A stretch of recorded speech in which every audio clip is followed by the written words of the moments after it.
AP ఎన్నికల్లో ఒంటరి పోరు చేసిన వైసీపీ చారిత్రక పరాజయాన్ని మూటకట్టుకుంది. ఓటమి తర్వాత సీనియర్లు పార్టీని వీడుతూ జగన్ ఒంటరి అవుతున్నారు.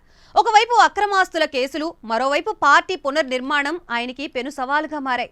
ఉన్న కష్టాలకి తోడు శ్రీవారి లడ్డూ వివాదం వైసీపీ మెడకి చుట్టుకుని ఆ పార్టీ ప్రతిష్టని మరింత దిగజారుస్తోంది. ఆ ఎఫెక్ట్తో జగన్ జాతీయ స్థాయిలో ఎవరి సపోర్టు లేకుండా ఒంటరయ్యే పరిస్థితి కనిపిస్తోంది. అదెలా అంటారా? మరి మీరే చూడండి.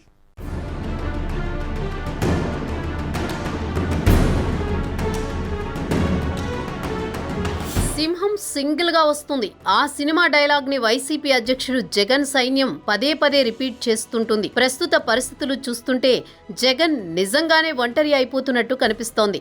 రాష్ట్రంలో సీనియర్లు ఒక్కొక్కరుగా గుడ్ బై చెబుతుండటంతో జగన్ కు సీనియర్ పొలిటీషియన్లు కరువై సలహాదారులే మిగులుతారన్న అభిప్రాయం వ్యక్తమవుతోంది. అటు జాతీయ స్థాయిలోనూ ఇప్పుడున్న పరిస్థితుల్లో జగన్ను సపోర్ట్ చేసే పార్టీ కనిపించడం లేదు. రాష్ట్రంలో శాంతి భద్రతలు క్షీణించిపోతున్నాయని ఆరోపిస్తూ జగన్ ఢిల్లీ వెళ్లి ధర్నా చేశారు. అప్పుడు ఆయనకు ఇండియా కూటమిలోని పెద్ద పార్టీలేవీ మద్దతు పలకలేదు.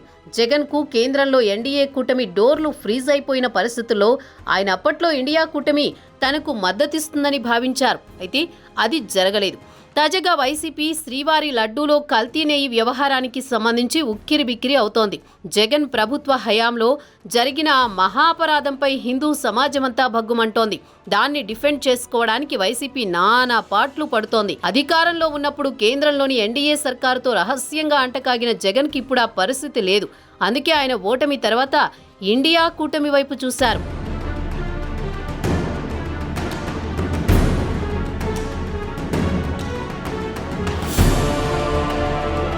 అయితే ఇండియా కూటమిలో జగన్ కి సొంత చెల్లెలు షర్మిలే పెద్ద స్పీడ్ బ్రేకర్ గా మారారు.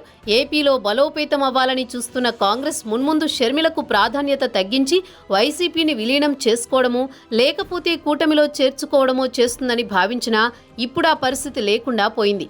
శ్రీవారి లడ్డూ వివాదం జగన్ మెడకు చుట్టుకోవడంతో ఇండియా కూటమి ఆయన్ని చేర్చుకోవడం కాదు కదా, కనీసం ఆ కూటమి పెద్దలు ఆయనకు అపాయింట్మెంట్ ఇచ్చే పరిస్థితి కూడా లేకుండా పోయింది. దేశవ్యాప్తంగా ఇప్పుడిప్పుడే పుంజుకుంటూ బీజేపీకి సవాలుగా మారుతున్న కాంగ్రెస్ పార్టీ వైసీపీని దగ్గరకు రానిచ్చే పరిస్థితే లేదు. త్వరలో 5 రాష్ట్రాల ఎన్నికలు జరగనున్నాయి. ఒకవైపు చూస్తే శ్రీవారి లడ్డూ వివాదంతో రాజకీయాలకు అతీతంగా ప్రపంచవ్యాప్తంగా ఉన్న హిందువులంతా వైసీపీపై ఆగ్రహంతో రగిలిపోతున్నారు. ఇలాంటి పరిస్థితుల్లో కాంగ్రెస్ వైసీపీకి షేక్ హ్యాండ్ ఇస్తే ఏం జరుగుతుందో ఆ పార్టీకి తెలియంది కాదు.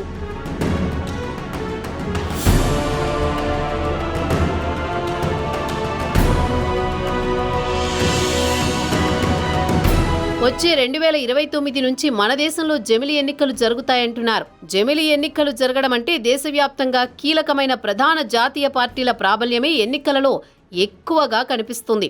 అప్పుడు ప్రాంతీయ పార్టీలు అన్నీ తమ మనుగడకు ఏదో ఒక కూటమిని ఆశ్రయించాల్సి ఉంటుంది. అయితే జగన్కి ఎన్డీఏ డోర్లు క్లోజ్ అయిపోయాయి. ఇప్పుడు హిందుత్వ సెంటిమెంట్తో ఇండియా కూటమి గేట్లు ముట్టుకునే పరిస్థితి కూడా లేకుండా పోయింది. ఓవరాల్గా వైసీపీ సింగిల్గా మిగిలిపోవడం ఖాయమైంది.